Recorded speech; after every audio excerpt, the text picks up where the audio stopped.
Greetings and salutations everybody, hope you're all doing well and keeping safe, and thank you for joining me for a brand new video. And today, as you can see from the title, I'm going to be talking about three very special films today that were kindly sent to me by AIM Publicity to talk about and review of the channel.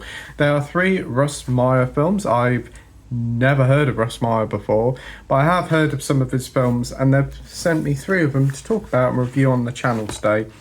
And they're certainly something, alright. So we have Russ Meyer's Supervixens, we have Vixen, and we have Beneath the Valley of the Ultravixens. So three wonderful titles to talk about, so that's more than enough waffling. Let's dive right into things and let's get into it. Greetings and salutations everybody, it's me, Playtendoguy, and I'm back with another video, and today I'm going to be talking about three very special films that were kindly sent to me to talk about and review on the channel by AIM Publicity. They are three sexploitation films by the director Russ Meyer. I haven't actually heard of Russ Meyer before. I've heard of one of his films before called Beneath the Valley of the Dolls, but never seen any of them until this point. So this was quite an experience, and quite a wonderful experience at that. AIM Publicity kindly sent over the new 4K releases of Supervixens, Vixen, and Beneath the Valley of the Ultravixens. So yes, a lot to get through and a really great time was had. So yeah, these are released by Severin Films, and Severin have been doing an absolutely barnstorming job of late. They did a brilliant documentary about Bruce Lee and quite a few other releases. I think they also did one of my favourite first time watches of last year, Santa Sangria, which they did an absolutely impeccable job. But with these three films, I think they've actually outdone themselves here, because who would have thought that a bunch of films from the 60s and 70s that were essentially made on a shoestring budget and are sexploitation films would get this lavish ultimate 4K releases. What a world we live in. But it's great to see that all these old films are getting repackaged up, given the love they deserve, and being released physically to buy in the shops. And there you go. But anyway, today I'm going to be talking about each of them in their entirety. We've got Supervixens, Vixen, and Beneath the Valley of the Ultravixen. And these are all available to buy from all good physical media stockists from the 27th of January. So yes, you can pop into H&V and pick up a copy of this, which is great to see. Also from Amazon and Severin themselves. So that's more than enough waffling. Let's dive into these, because they are certainly something. I can tell you that for certain. So the first one up in this titillating trilogy is Vixen. This one came out in 1968, and wow, just couldn't imagine it. But yeah, this one came out in 1968. It's a softcore drama film, skin flick, directed by Russ Meyer, and it follows this woman called Vixen, and she is, to be honest, not a very nice person. She is a very, very, let's say, horny individual who'll sleep with anybody but a certain one or two people for very, very bad reasons, actually.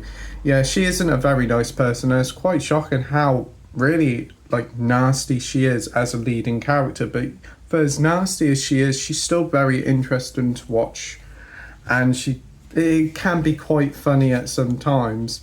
This titillation and sleeping around, yeah, she'll sleep with strangers, she'll throw them away and just basically get what she wants and then ditches them. She even sleeps with her own brother. Yeah, it definitely goes out there. But in the film, there is one person she won't sleep with, and that's a character called Niles. And the reason why she won't sleep with him is really, really nasty. But it is a very interesting film, and to be honest, I'm quite surprised that this came out in the 60s. It's very wild, and even now it's quite eye-opening that stuff like this was able to come out. It was the first ever X-rated film because of its sex scenes, and to be fair, it's no wonder. And over here in the UK, it is 18 for strong sex, nudity, and sexual violence. So the thing is with this film, and to be honest, a lot of the films in this trilogy, you can look at them as just a simple skin flick, a simple softcore film, but they do tackle some interesting subjects such as incest and racism, and there is a pretty good film here. There is a really good film here, and I cannot say that I weren't entertained. I was entertained. It wouldn't be a film that I'd normally watch, but I cannot believe like how entertaining it was. So yeah, this again comes out on the 27th of January, and it is available on Blu-ray as well, but here it is on 4K. Who would have thought it would be on 4K? The film isn't very long. I think it's only about 70 minutes. I must admit, the lady who plays Vixen, I think her name is Erica Gavin. She does a very good job here portraying this quite nasty individual, but still nasty enough and interesting enough to still be glued to the screen. So yes, on the back here we've got a couple of stills from the film and a quote from Film 4. A landmark in American cult cinema, Russ Meyer's skin flick blends non-stop softcore with the sides of racism, draft dodging and Cuban communism. Erica Gavin eludes a rapacious and sneering sexuality. I'm sorry if I butchered up a couple of those words. So yeah, it's awesome. And it is a 2-disc set. You do get a smorgasbord of special features. So yeah, it's weird to think that we live in a world that we have these films on 4K. So yeah, you get your Blu-ray and your 4K. You do get loads of special features here. You get audio commentary with the director, Russ Meyer. You also get another audio commentary with Erica herself. Trailer, you do get the censor prologue, a theatrical re-release on the Blu-ray. Woman or Animal interviews with actors Erica Gavin and Harrison Page. David Dahl veils the sinister image with guest Russ Myers and Yvette Vickers. Entertainment or obscenity, Mark Edwards on the film's historic censorship battles.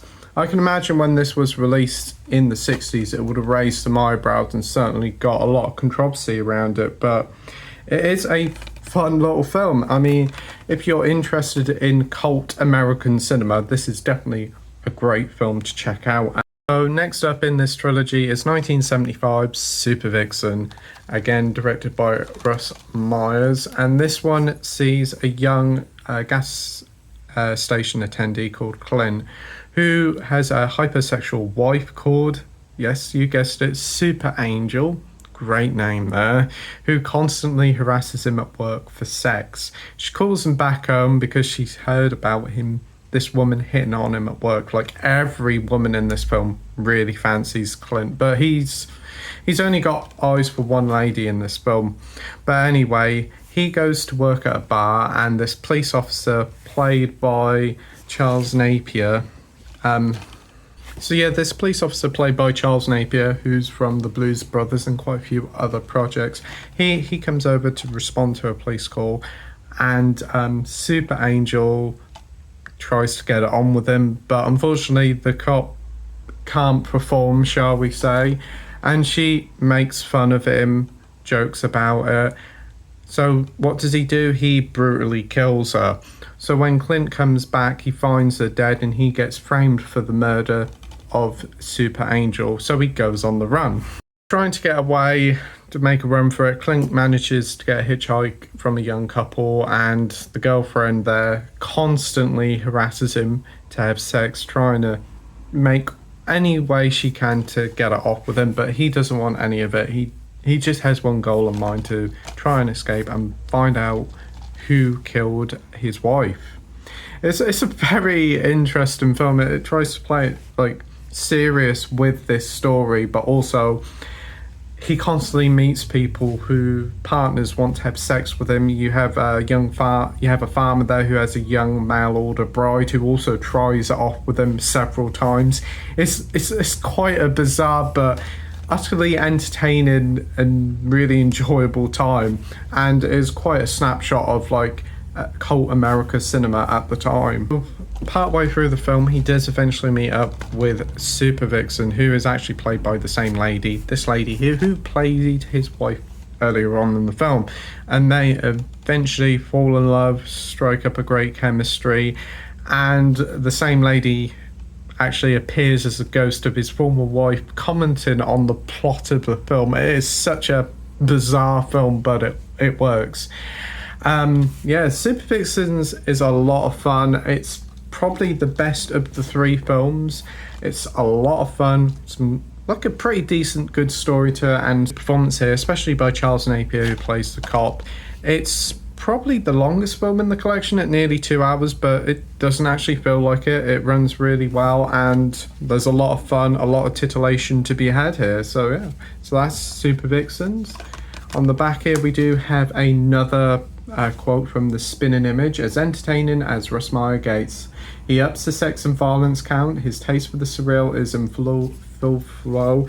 And Shari Eubank's fiery performance put her alongside Tura Santana and Erica Gavin as Premier League Meyer ladies. So there you go. And to the surprise of no one, it is 18 plus with strong sex, nudity, sexualized violence, very strong language as well. Yes. Just what we want to hear. So yeah, too much for one movie, Supervixens. Yep, so again, another 2-disc set with loads of special features. On the 4K, you get an archival audio commentary with Myers himself and a trailer. Disc 2, you get, which is the Blu-ray, you get an interview with Russ Meyer called The Porn Busters. The return of Harry Sledge, interview with the actor Charles Napier, which is a great little interview. He is fantastic here. The Incredibly Strange Film Show, Season 1, Episode 5, Russ Meyer, courtesy of Channel X. Ooh.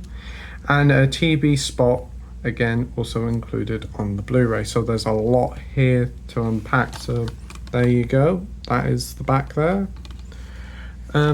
Yeah, what can I say? Another great little release here. I had a lot of fun with Supervixens, and as I said, it's probably my favourite of the 3 films. Again, out on the 27th of January. I will talk about the picture quality after I talked about the final film in the set. So the final film in this collection that is released on the 27th of January is Beneath the Valley of the Ultra Vixens, which came out in 1979 and is the final film that Russ Myers himself directed, shot, written, and all that. So this is the final film that he goes all in on. And for me, it's probably the weakest of the 3 films that released, but it's still a very good time.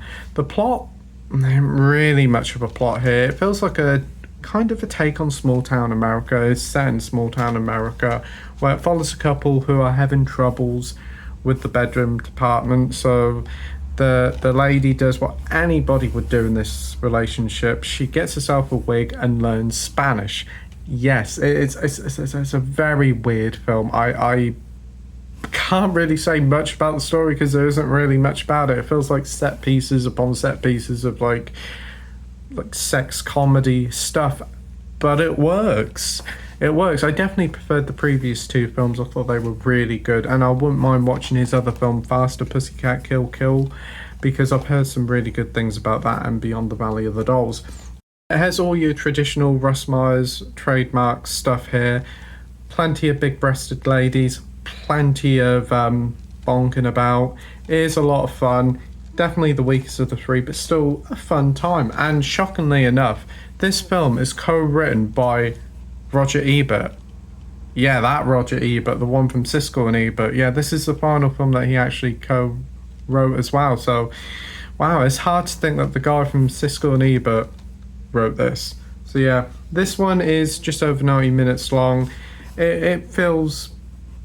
it's paced pretty good. I definitely would say that the raunchiness keeps you watching, unlike the previous 2, which did have pretty darn good stories to them and very good performances. So on the back here, we have The Guardian giving it 4 stars, saying his last and most archetypal romp with Meyer at the height of his power. Above all, everything in it looks like they're having an absolute great time. And I couldn't put it better myself. This is a film where everybody was just having a blast and didn't care. He just had a small budget, went out and made another skin flick, and had a darn good time doing it. So yeah, there you go. That's some shots at the back there, and shots here, and inside here you do get your artwork again, and there you go. And you do get loads of special features here: archival audio commentary with Meyer, trailer, interview with actress Kitten Natividad, talk over Ellen Alderstein interviews Russ Meyer for her Tuxen Talk show in 79, and still talking it over with the new interview with Ellen Alderstein. So there's a lot of stuff here. Actually, all 3 releases have a cornucopia of special features. So if you're into your Russ Meyer stuff, there's a treasure trove of interviews, archival stuff to go through with them. And to be honest, as I said in the intro, Severin have truly outdone themselves here. So there you go. So that is Beneath the Valley of the Ultra Vixens. So I had these displayed on a 60-odd inch OLED TV, and my word, they look great. They look remarkable. For 1960s and 70s sexploitation 4K films, they look great. They look really good on the big screen, and the 4K picture quality is exquisite. Definitely keeping true to its original, how it was originally shot. I really am pretty darn impressed with it. I mean, it's not going to be like one of those ones to show off 4K. I mean, mind you, these probably aren't going to be films that you show off to everybody.